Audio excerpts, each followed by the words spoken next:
예술 네 번째 지문입니다.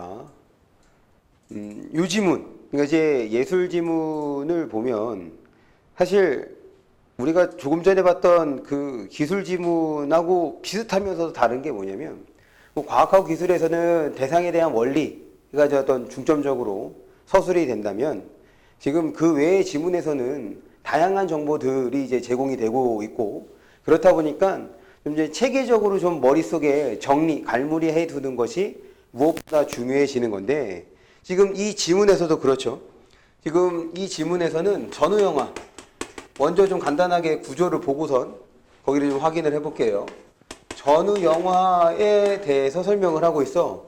그래서 하나는 이탈리아에서 나타난 네오리얼리즘, 하나는 미국에서 나타난 뉴 할리우드 시네마.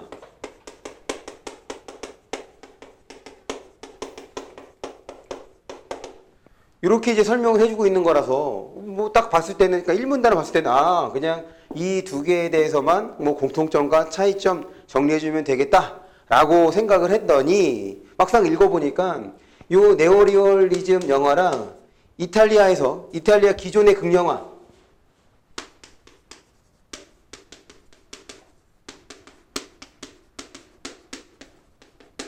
이탈리아 기존의 영화와 어떤 점에서 차이가 있는지가 또한 설명이 되고 있는 거예요. 그럼 이게 추가한 것만큼 어떻게 되는 거냐면 정보량이 늘어나게 되는 거지. 뉴 할리우드 시네마는 더해. 지금 얘는 어떤 거를 통해서 또한 차이점을 드러내 주냐면, 뉴 아메리칸 시네마,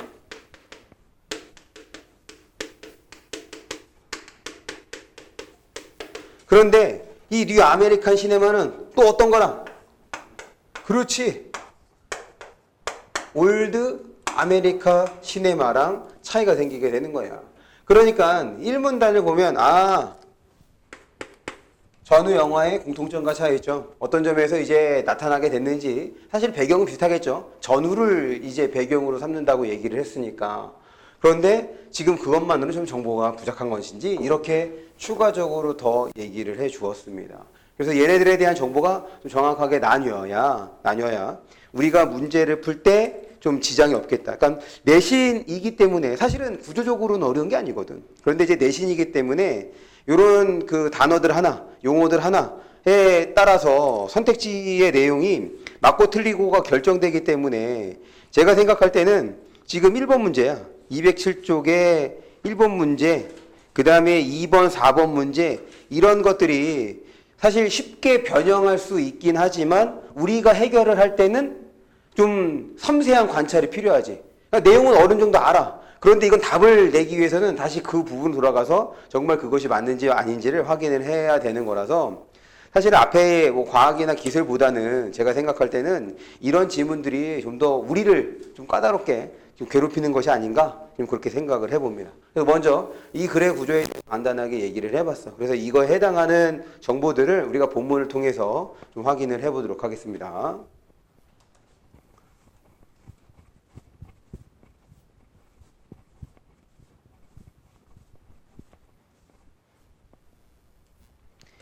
일문단이에요.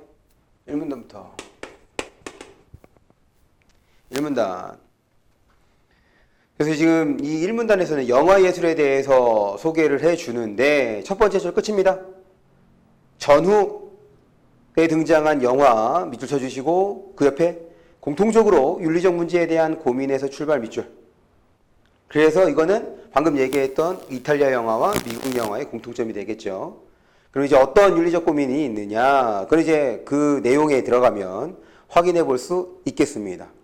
계속 봅니다. 세 번째 줄이에요. 그래서 지금 이거와 관련, 전후 영화의 특성과 관련해서 설명하려는 대상 첫 번째가 되겠죠.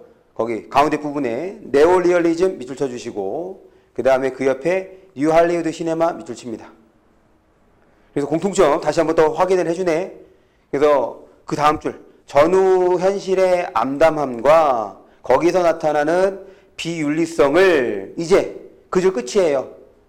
자신들만의 독특한 방식, 이것이 바로 이 글에서의 핵심 정보라고 할 수가 있겠죠. 거기에 해당하는 세부 정보를 정리, 처리해 주시면 되겠다.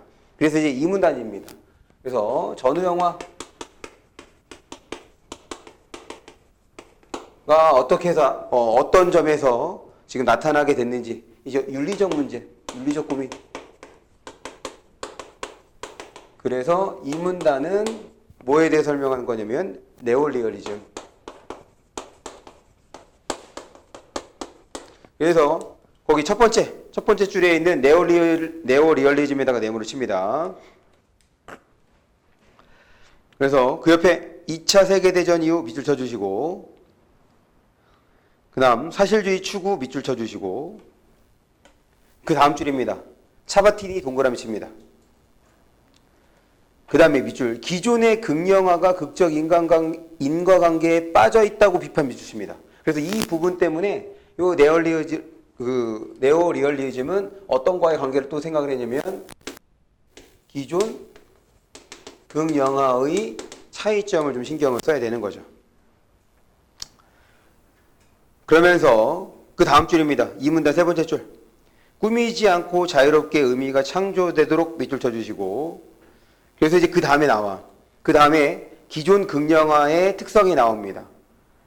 세 번째 줄 끝부분에 당시 그 줄 끝에 상류층 여인들의 사랑을 주로 다루면서 현실과 거리가 먼 영화가 나타났다라는 얘기인 거죠.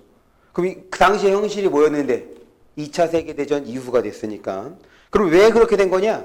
왜 당시에 상류층 여인들의 사랑을 다루는 드라마 혹은 영화가 주류를 이루게 됐느냐? 그 이유를 설명해 주죠.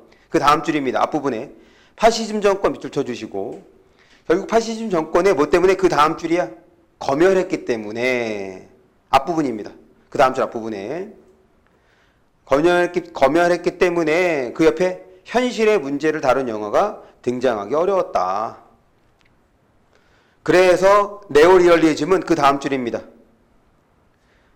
저항과 전후의 극단적 현실이 맞물리면서 영화인들은 있는 그대로의 사실을 영상에 담고자까지 밑줄 쳐주세요.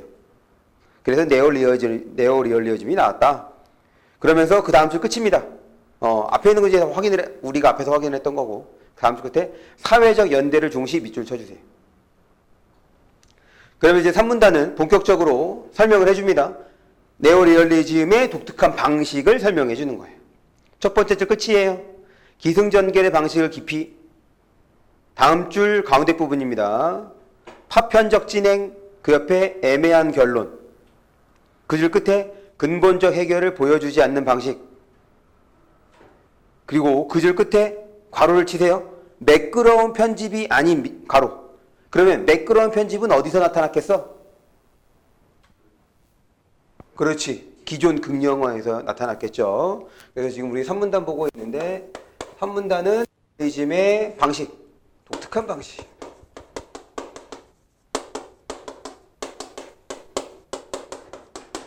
특징을 설명해 주는데 당연히 여기 안에서도 기존 극영화와 어떤 차이점이 있는지를 확인해 주면 되겠다.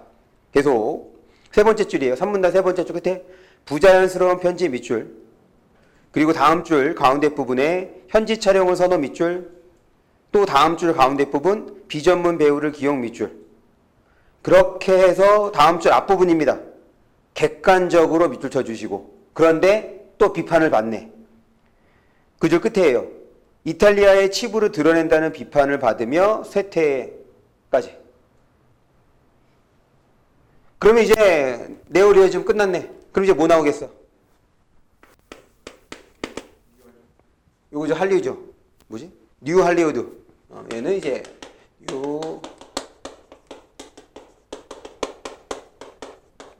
할리우드 시네마에 대해서 설명을 합니다. 그 옆에 밑줄 칩니다. 4문단 뉴 할리우드 시네마에 네모 쳐주시고, 그 옆에 1960년대 베트남 전쟁 밑줄 쳐주시고,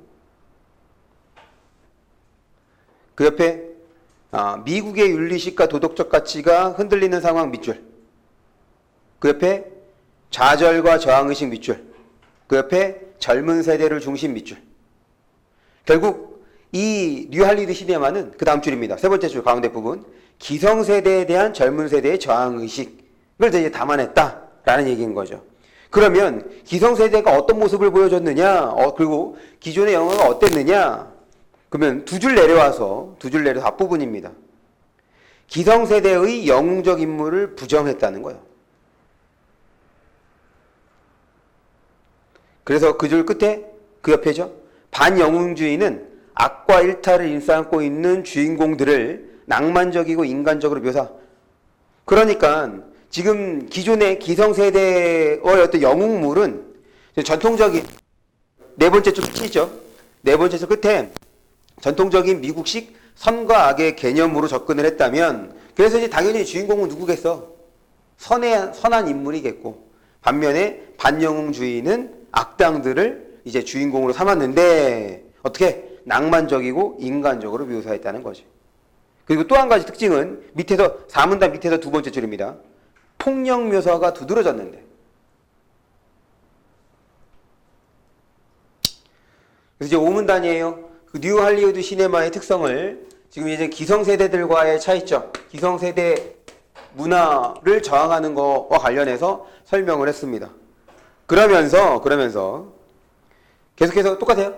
지금 요 뉴 할리우드 시네마의 독특한 방식이야. 독특한 방식을 설명을 하는데, 이때 나오는 것이 이제 뉴 아메리칸 시네마.